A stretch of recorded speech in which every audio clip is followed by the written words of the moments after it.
Lorsqu'on nous annonce qu'on va régulariser, on va attribuer 50 000 titres fonciers dans quelques semaines, quelques mois, mais ce n'est pas pour faire du bien au Gabonais.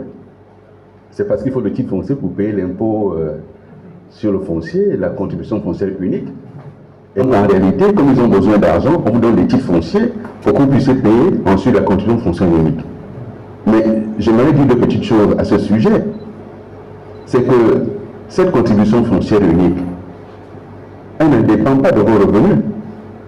C'est le type de maison que vous avez, le type de titre foncier que vous avez, c'est sur ça qu'on va calculer ce que vous allez payer.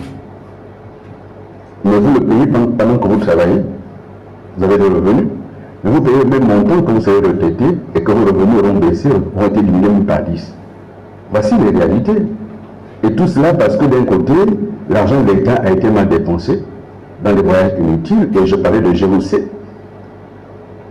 La GOC, puisque je suis devant les médias, là c'est moi qui parle, hein. C'est pas vous qui l'avez dit, c'est moi qui le dis. Donc ça, vous pouvez me citer sans être menacé d'être mis en prison. La GOC est obligée de payer chaque trimestre 20 millions de dollars à Ebomaf. Quel est le lien entre Ebomaf et la GOC? Quel est le contrat qui lie Ebomaf à la GOC? Pour que l'argent du pétrole gabonais soit payé à ce monsieur, au titre de quoi? 20 millions de dollars chaque trimestre, plus de 11 milliards de francs CFA qu'on donne à Ebomaf chaque trimestre. Au titre de quoi? Il faut que le gouvernement s'explique. Il faut qu'on nous apporte des éléments. Ceux qui faisaient les communiqués 000 là, et qui annonçaient les audits, on n'a jamais aucun résultat d'audit. Mais sur GOC, nous exigeons qu'il y ait un audit indépendant. Et le FMI arrivant, on veut avoir des éléments clairs sur ce que rapporte la GOC et comment l'argent de la GOC est géré. C'est devenu quasiment une caisse noire pour le sommet de l'État.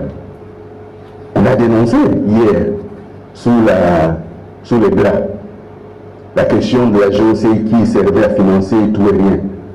Aujourd'hui, le même système se poursuit. Et demain, quelqu'un passera à la télévision pour dire non, ce n'est pas vrai, comme ils l'ont fait quand à la présidentielle, j'ai dit qu'on importait le carburant du Togo. Ils sont venus faire un communiqué pour démentir, sachant très bien que c'était vrai. Ils savent que c'est vrai. Et ce que je dis là est vrai. 20 millions de dollars payés à Ebomaf, c'est un scandale. Il faut donc que le directeur général de GOC s'explique, que le ministre du pétrole s'explique, et que le ministre du pétrole doit nous expliquer pourquoi 52 milliards ont été sortis au titre de la RSE pour financer Oligiville. Et nous n'aurons pas terminé si nous ne pensons pas à la question sociale. Moi, j'exhorte le gouvernement et le pouvoir à entendre la crise sociale, entendre les enseignants qui ont été les premiers à manifester leur colère. Les problèmes ne sont pas nouveaux, c'est un fait. Et parce qu'ils ne sont pas nouveaux, le pouvoir n'a pas d'excuse. Parce que lorsqu'on dit qu'ils ne sont pas nouveaux, on va accuser ce qu'on appelle l'ancien système. Mais je rappelle que lorsque le Premier ministre Nonsima a payé les rappels sous Ali Bongo Ndimba, les rappels c'était quoi? Les rappels c'était les fonctionnaires qui avaient commencé à travailler et qui n'étaient pas titularisés. Les rappels c'était ceux qui n'avaient pas d'avancement. Les rappels c'est ce qui a été en pré-salaire. C'est ce qui a constitué les rappels. Et depuis le moment Bongo Ndimba, j'étais jeune ministre. M. Paul Touri se battait pour mettre un terme à ces questions de rappel qui coûtaient cher à l'État et en disant on doit programmer. On n'a aucun vrai problème. L'État lance un concours pour recruter 200 instituteurs.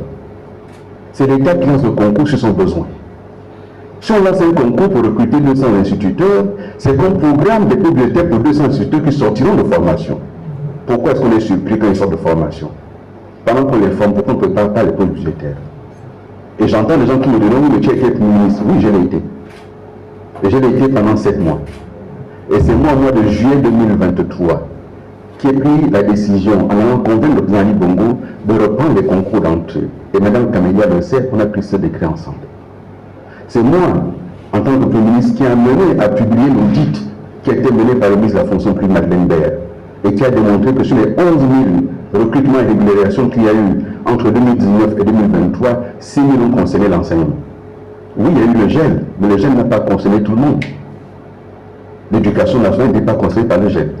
La santé non plus, les forces de sécurité non plus. Et donc il faut nuancer.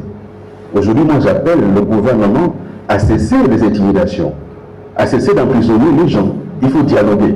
Il faut dialoguer. Et moi je dis de sortir librement de prison. Il n'a rien à faire en prison. Il n'a tué personne. C'est un militant, il est donné comme un militant. Mais c'est un syndicaliste, il a le droit de défendre ses droits. Moi je n'ai jamais mis un syndicaliste en prison. Jamais. J'ai été ministre, il y a eu des grèves dans mes départements ministériels. Mais j'ai toujours négocié. Je n'ai jamais envoyé la police contre les syndicats. J'ai toujours négocié le dialogue. Ils sont un pays de dialogue. Et là, vous voyez bien que ce n'est pas lui qui a envoyé les gens en prison. Au passage. Si la prison est devenue le règlement des différents politiques et sociaux, il y a un problème. Il faut discuter, il faut dialoguer. Mais un chef ne doit pas tout faire, et un chef ne sait pas tout faire. Dans les Saintes Écritures de la Bible, lorsque le peuple sort d'Égypte, puisque dans ce pays on a beaucoup parlé de cette histoire des gens qui sortent d'Égypte, ils se perdent dans les Moïse et les Josué, mais enfin bon bref. Moïse et son frère Aaron s'en vont chez le beau-père de Aaron prendre conseil, comment diriger le peuple. Aaron ne savait pas parler, c'est Moïse qui savait parler. Bon, d'abord, vous faites bien de poser cette question. Est-ce que vous pouvez rappeler à vos auditeurs dans quelles conditions mon nom a été cité au procès? Moi, j'ai suivi le procès de bout en bout. Mon nom a été cité par M. Jesse Eleikoga, lorsque j'ai été nommément cité. Et il m'a cité lorsqu'il s'agissait de justifier la nomination au gouvernement de M. Rodrigue Bissaou en qualité de ministre de la Communication. Il a dit oui, c'est moi qui ai proposé Rodrigue Bissaou, mon ami, au président. C'était en présence de M. Alain Billy-Bize et d'autres. Donc si c'est pour ça que j'irai au tribunal, j'irai. Enfin, sauf si vous pensez, est-ce que mon nom a été cité à un autre moment? Hein? Voilà. Mais, vous savez, mon nom est cité comment? C'était un procès arrangé. Mon nom est cité parce que, au fur et à mesure que le procès avance, sur les réseaux sociaux, on entend des gens qui disent si Billy-Bize n'est pas cité dans ce procès, on va lui demander pardon. Et puis, comme par hasard, le nom de Billy-Bize est cité alors qu'on ne parle même pas là de détournement. Moi, j'ai déjà dit une chose qui est très claire. Faisons bien les choses. Ce procès, lui aussi, a été une occasion manquée. À l'issue de ce procès, la justice n'est pas sortie grandie aux yeux des Gabonais, ni à l'intérieur, ni à l'international. Donc la justice a été encore plus fragilisée. Ce d'autant plus qu'il apparaît que certains qui étaient au procès n'étaient même pas au Gabon. On les a fait venir juste pour être là au procès. Récemment encore, on a appris que certains ne sont même plus en prison. Et donc, tout ceci jette un trouble sur notre fonctionnement, sur notre État. Il faut la transparence. Et j'ai dit, si c'est au titre d'ancien Premier ministre, 7 mois, que je vais être entendu, je le serai une fois que ceux qui m'ont précédé à la fonction auront été entendus, à tout le rôle. Sauf ceux qui ne sont plus de ce monde. Et je vous fais observer, exception prise de ma personne, de ma situation, tous les anciens premiers ministres soutiennent ceux qui sont au pouvoir. Vous n'avez pas remarqué? Bien. Certains ont été des élus, ils ont été élus récemment là. Les anciens ministres ont été élus. D'anciens hauts dignitaires responsables qui ont gouverné avec Ali Bongo ont été élus. Certains dirigent même le parti du président. C'est ça, non? Bien. Quand on parle de l'ancien régime, c'est donc quoi l'ancien régime?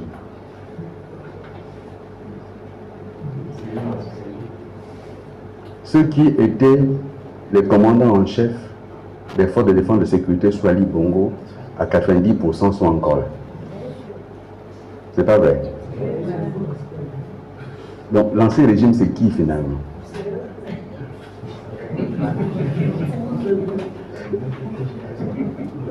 Bon, chacun doit répondre à cette question. Celui qui était commandant en chef de la GR, qui tenait l'outil répressif du pouvoir, est devenu président. L'ancien régime, c'est qui? Il n'y a pas encore la tenance au Gabon. Il n'y a pas encore la... Depuis le début, je vous dis, il y a eu un changement de dirigeant. Il y a eu un remplacement de dirigeant. Et quand vous regardez bien, entre le Gabon et le Venezuela, il y a des similitudes. Le Venezuela, un coup d'État préparé depuis l'étranger, coup d'État militaire, est venu. On a juste enlevé la tête, on a mis de côté, et le Venezuela entier est en place. Les mêmes institutions, le même gouvernement, ils sont tous en place. Vous n'avez pas remarqué ça? Bon. Dans le cas du Gabon, un coup d'État militaire validé par la communauté internationale a enlevé le principal dirigeant. Et le système est en place. Si vous ne l'avez pas encore compris, c'est que ça fait 2 ans que je parle pour rien. Voilà, donc il faut qu'ils arrêtent de dire l'ancien régime. Au début, ils disaient en 2 ans seulement, on a gouverne ceci. En 2 ans seulement, en 2 mois seulement. Mais en 2 ans seulement, ils amènent le pays vers le plan d'ajustement structurel. Ce qui n'a pas été fait au Gabon depuis très longtemps. Voilà le résultat. Pilotage à vue et incompétence. De manière générale. Et la justice ne sont qu'au service du pouvoir. Pour réprimer ceux qui critiquent le pouvoir, quel temps ils vont trouver pour aller poursuivre les bandits? Puisqu'ils sont occupés à écouter les réseaux sociaux, à voir qui a dit quoi, où est Bob Mongom, où est tel ou tel ou tel. Quel est le moment qu'ils vont avoir pour aller réprimer les bandits dans les quartiers? Et on nous amène un faux débat sur la peine de mort. Moi, je vous dis déjà, je suis opposé au retour à la peine de mort. Parce que d'abord, ça ne règle aucun problème. Et ensuite, qu'on nous dise d'abord la liste des criminels, ceux qui ont commis les crimes rituels, c'est qui? Ils sont dans quelle prison? Leurs commanditaires sont dans quelle prison?